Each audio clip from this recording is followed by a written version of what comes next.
What's up, everybody? I'm Dylan Toole. Welcome to SEC at Home, where I invite you into my home and we talk SEC college football. We're in preseason, we're in predicting.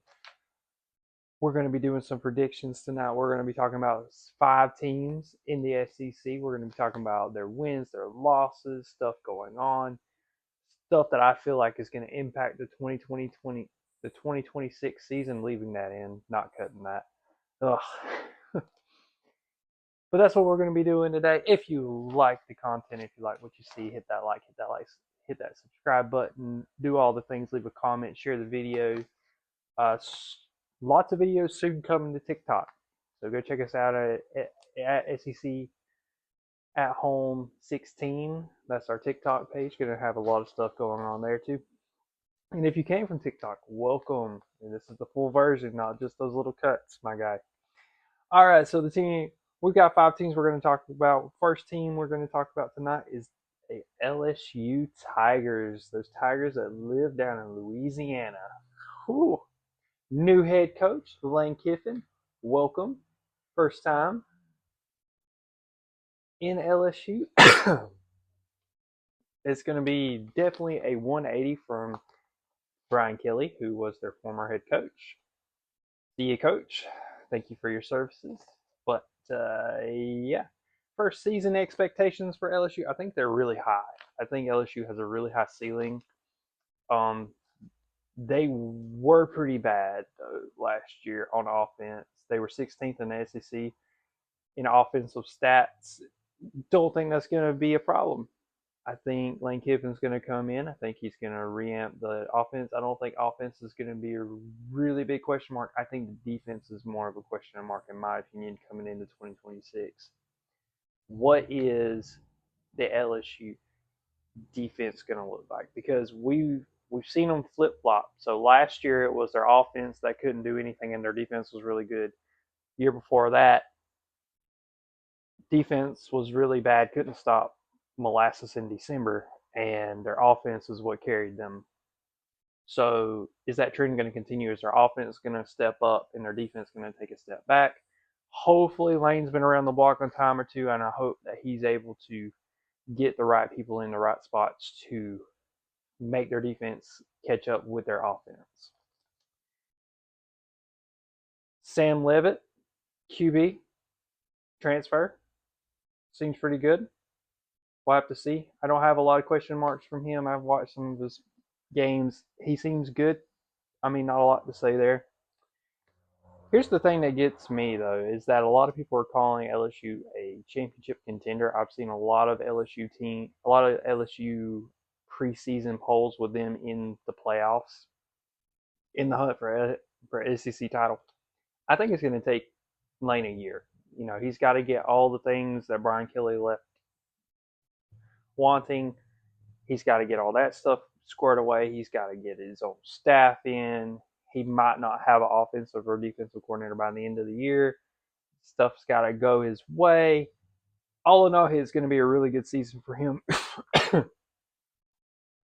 And they did have the 5th best defense in the SEC last year. So it stands to reason that even if they take a step back, even if they're the 6th or 7th best, if their offense they're going to be in the hunt. I think they are a championship contender. I don't think they're a national championship contender, though. I think they're SEC title type hunt deal. They got a tough first game, man. They got to play Clemson. I do think they're going to win that game. I'm just not. I'm just not completely sold on Lane getting a lot done in his first year. So their overall win total is right around 8 to 9 wins. I think it's ranging about 8.5 to 7.5 at the time of the video. I tend to agree with them. I'm saying that they're going to have an 8-4 record. I feel like that's going to be I feel like they're going to have 8 wins. Where those 8 wins come from could come from games going their way, a bounce here and there. They got a tough road. They got Texas, Bama, Ole Miss is going to be a really tough game. They got Tennessee. I mean, that Ole Miss in the Grove, for him to go back in his first year at a new school is going to be really tough for him. I think 8-4 is fair. I think that there is a scenario though. I think because we're doing what I think the record's going to be, and then what I think their best record could be, and what their worst record could be. And their best record, if everything goes their way and they win some tip-off games and they win some one possession games and they get the ball to bounce their way, I think they could go 10-2. I'm just gonna let that sink in. I really do. I think 10-2 is a very possible. If they go 10-2, they're obviously in the playoffs. They're not going. The committee's not going to keep out a 10-2 SEC team, especially one that potentially plays for the title.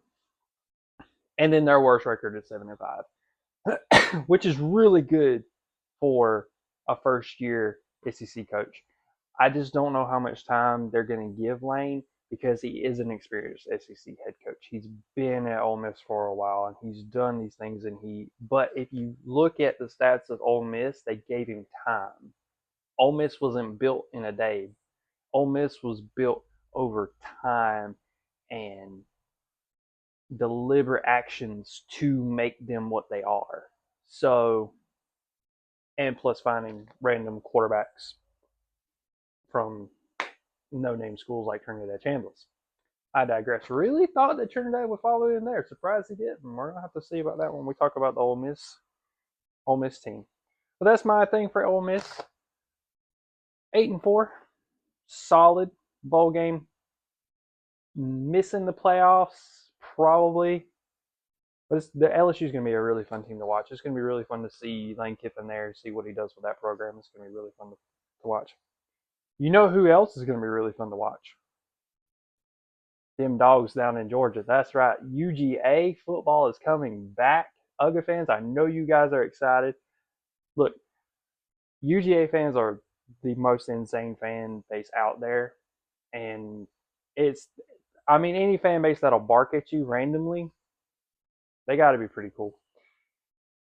Not a whole lot and it's a repetitive thing, and I'm just going to follow all the other analysts out there. But the biggest question for Georgia is who's their deep threat? Who do they have at wideout? Like, they have a bunch of new guys.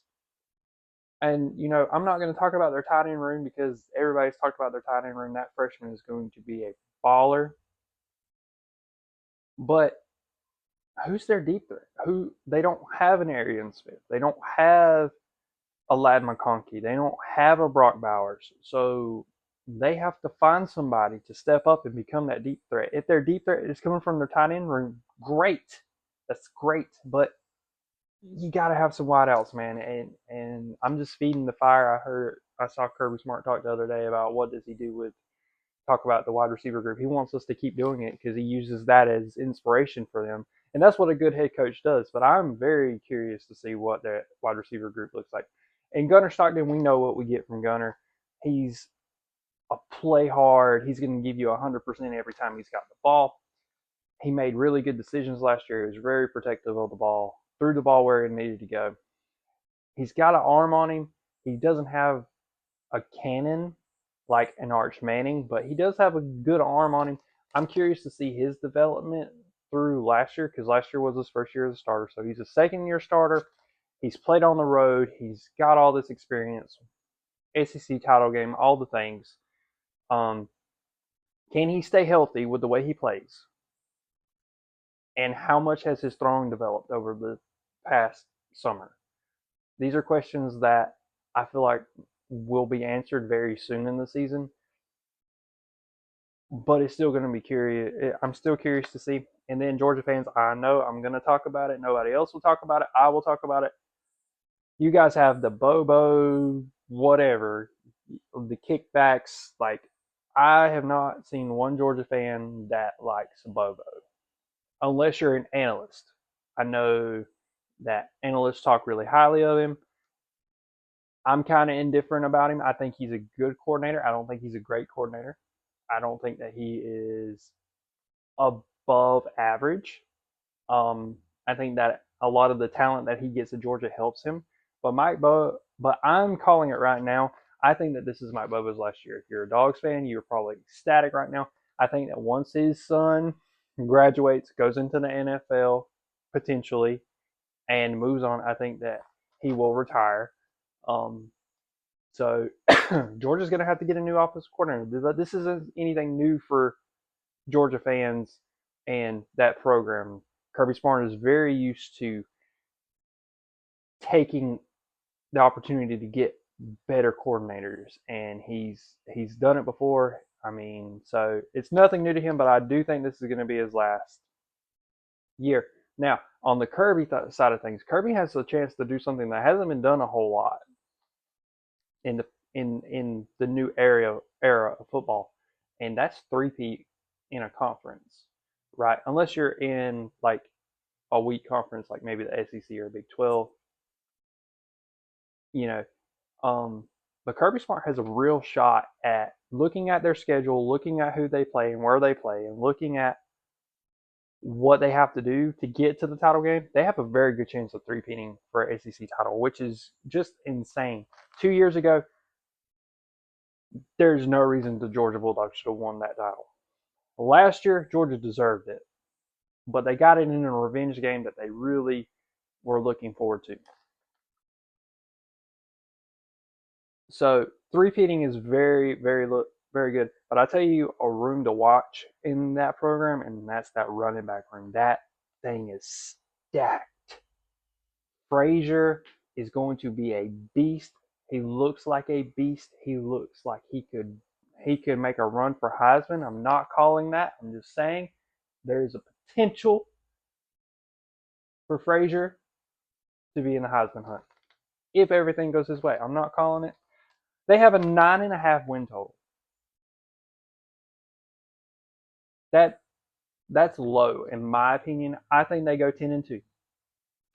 I think they slip up in one of the games that they should win, as Georgia usually does. One of the games I have them losing is that at Ole Miss. I don't know if they're gonna have enough motivation from being beat in the Sugar Bowl to make that a personal game.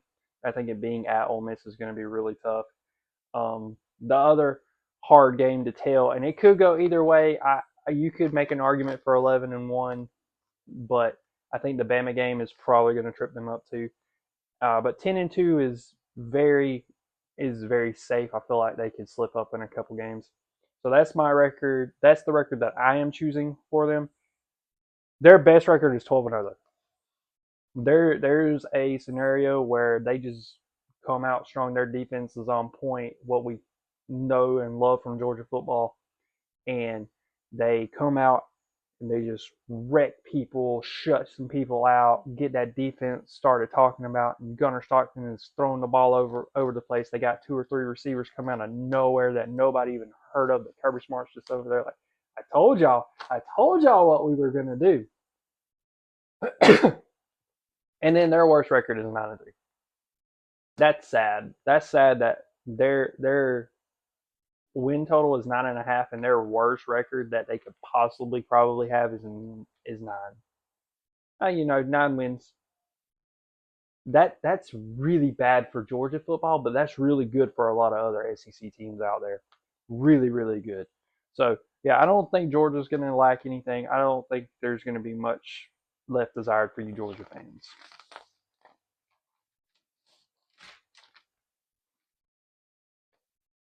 A fan base that does have a lot desired is them Auburn Tigers. 2 Tigers in one show. What are the odds? Even though we have 3 Tigers in the SEC. 3? Oh man, did I just make a lot of people mad? Probably. I don't care. It's fine. But yeah, Auburn. Let me tell you about the Auburn program. You wanted me to tell you what the Auburn program wants? They want to keep a head coach. They just want to keep a head coach for a little while. They don't want to have to fire nobody. They've had 4 new head coaches. This is not including interims. Not including interims. If you count the interims, it's 6 for 6. But for the past 6 years, they've had 4 new head coach. 4 new head coaches. 4. That's insanity. Can they keep a coach? Hopefully. Hopefully Alex Golding is the guy. He comes from the G5.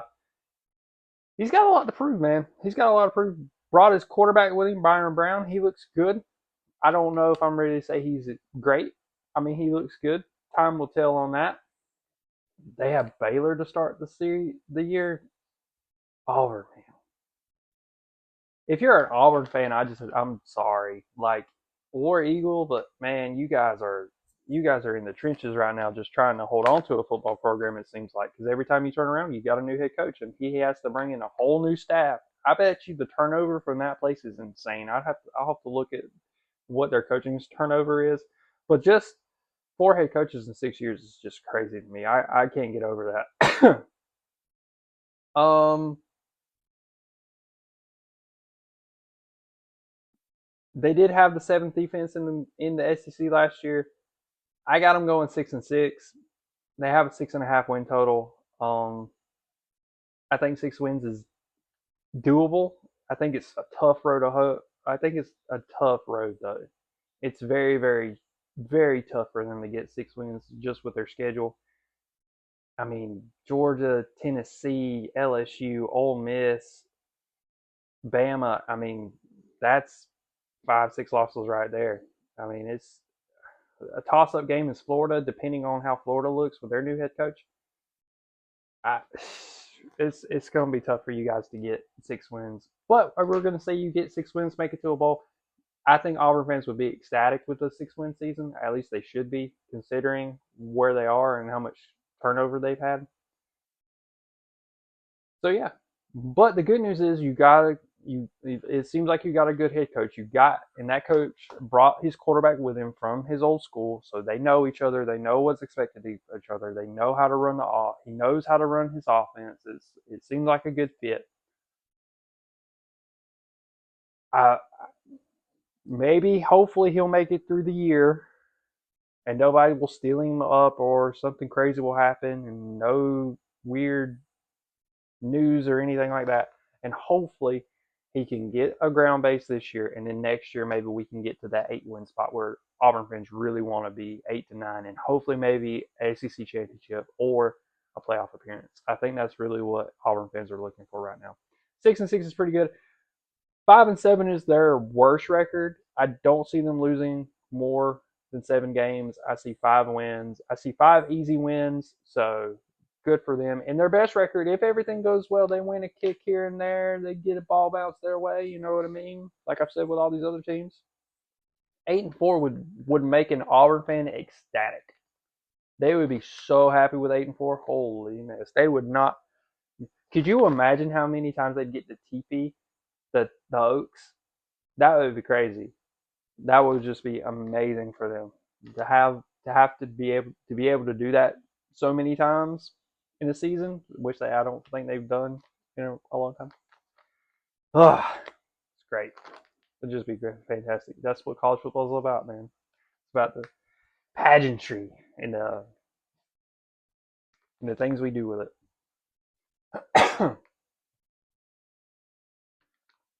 All right. This is a really sad program right now. Yeah, we're gonna be talking about yeah, Arkansas. New head coach, thankfully, Ryan Silverfield. That love you, but crank that jukebox up no more. If you know, you know. He's from Memphis. They have a 4.6, 4.4 and a half win total. They went 2-10 in 2025. It's got to be better. Like I don't see it going down for Arkansas and Pig Suey. I think there's only a trend up. I don't think it's going to make a huge jump this year because Ryan's going to have to get his feet underneath him. He's going to have to get pieces in places, and he's going to have to get things going. 4.5 win total is very generous. Generous. Ugh, I can't talk. I got him going 3-9 as their worst record. Ha, gotcha. No, 4-8 is their actual win record. I think 4 wins is very doable. I think 3-9 is their worst record. I don't see them. I don't see them losing more than 9 games. And if they can lock in and they can do what is asked of them, and the team comes together and say, "Hey, we're Arkansas football, and we're not going to be pushed around," 5-7 is on the table. Like there are some very winnable games on here that if they just just focus, they will get those wins. And 5-7 from 2-10, that's a huge jump. So you go 2-10, 5-7, 8-4, 10-2. Flip the script on them in 3 years. That would be amazing for Arkansas fans.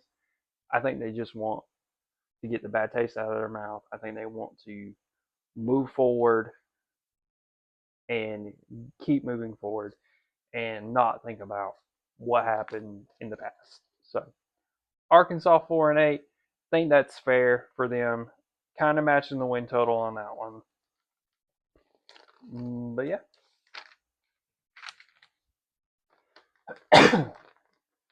All right, we made it to the final team. This is the 5th team that we're going to be talking about. I was really high on this team last year. I'm going to be really high on this team this year. I think as long as their quarterback doesn't get hurt, I think it's going to be a really good year for them. We're talking about the Oklahoma Sooners. Brent Venables and that defense really getting into it this year. I feel like last year their defense was good. I think good to great. I think this year it could be really great. John Mateer's help is going to be what makes or breaks that team. And because I say this, their offensive play was based on their quarterback play. They were like Alabama 2 years ago with Milroe. If Mateer's having a great game, Oklahoma's having a great game. If Mateer's having a bad game, Oklahoma's having a bad game. And they reached for their defense to pull them out of stuff, and they did at some points, and they didn't, and they couldn't in others. So it's this catch-22 of, okay, we got to keep Mateer healthy. We got to keep him playing good, because if he's playing good, we're playing good. If he gets hurt, we're done. We're out. Calling the dogs, put out the fire. It's done. So that's something that I'm very curious to see, and hopefully they're not like that. Hopefully they're not so quarterback-centric, because quarterback-centric teams tend to lose a lot of games because quarterbacks are going to have a bad game. It's going to happen. It is inevitable for a quarterback to make a bad pass, and then he's just in a slump the rest of the game, and it takes him a whole week of practice to get out of it. It's going to happen. It happens to the best of them. What we don't want to see is a quarterback do that and the whole team fall apart. What we want to see is the quarterback do that, and then somebody around him, a player around him, steps up and says, hey, my quarterback is not playing well tonight. I have to help him. And that can't be on the defensive side of the ball. It could be, but preferably if that's happening, it's on the offensive side of the ball. You have a running back or a receiver that's just making unreasonable plays, just insane plays. That's what we're looking for. And I'll say this. I think that if everything comes together for Oklahoma, I think that they are a legitimate SEC championship contender. 100%. I feel like it's between Georgia, Texas, Oklahoma, maybe Bama, depending on their quarterback. I think those are your 4 hot teams right now that could make a run for the SEC title. And I know that a lot of people, well, let's talk about the playoffs. Look, the first thing on the agenda for these SEC teams needs to be the SEC title game. Hands down, no other, because we have to make it mean something. This is what the regular season is about. The regular season is about trying to find 2 teams that are worthy enough to go play in Atlanta. So that should be the team's first priority. And then their second priority needs to be making the playoffs and getting the national title. I realize that's a big ask in this day and time where conference title games are looked at as secondary, but they really shouldn't be. College football is based around the regular season. Those 12 games, those 12 Saturdays in the fall that we get to play college football and do what we do on Saturdays. That is college football. It's not about It is about the playoffs and it is about the national championship, but that shouldn't be the main focus. The main focus should be these 12 Saturday, you only get 12 of them. These 12 games in the fall that you get to play with your team to prove where you stand in the nation. And I think we're getting away from that. Oklahoma has a very good opportunity. I'm looking at their schedule. I see one guaranteed loss and the rest are iffies. I see them losing a few games, Not a whole lot. I've got them going 9-3. 9-3 in this conference could get you into the title game. With the way it's stacked up right now, they get you in. They get you in to the title game, and then you have an opportunity to play for that bye week that nobody really wants. But if you win, you get to say, "Hey, we were SEC title. We were SEC champions." Just like Georgia gets to do. Georgia gets to say, "Hey, we're back-to-back SEC champions." Yeah, we got knocked out of the first round of the playoffs both years, but we won the SEC. We won the SEC when we weren't supposed to. And for Oklahoma to say that they haven't had a conference win, a conference title win yet. They haven't even been to the dance. Texas has already been. Texas went the first year they were here. You think that doesn't eat Oklahoma's boosters up? You don't think that eats at Oklahoma? It does. I promise you, it does. Because they think they're just as good as Texas. They haven't proved it yet. Now, granted, Mateer was hurt last year, but Texas has owned them thoroughly. So, we'll see. I think they'll make a run at it. Their overall win total is 7.5. Like I said, I got them going 9-3. I think their worst record is 7 wins, 5 losses. I think that's their worst record. Their best record is 10-2. I think they'll go no lower than 10-2. Now, that comes with the caveat of Mateer staying healthy, their defense being just as good, if not better, than they were this past year, and Brent Venables proving that he is the coach that everybody thinks he is. So there's some caveats in that, but I really do think that Oklahoma has the ability and the talent and the roster and the coaching to be a true contender in the SEC.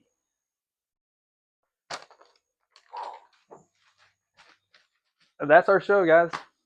Appreciate you guys watching. Please hit that like, hit that subscribe button. We got 5 more teams to talk about next week, and then we get to start talking about week 1 or week 0. And I can't wait. I can't wait to get into this football season, guys. I can't wait to get into the mist and see who's winning, who's losing, what these teams actually look like. And maybe, just maybe, we can end this drought of national titles in the SEC and bring it back home where it belongs, down here in the South. Because that trophy just doesn't look good in them Big Ten trophy cases. Guys, come on.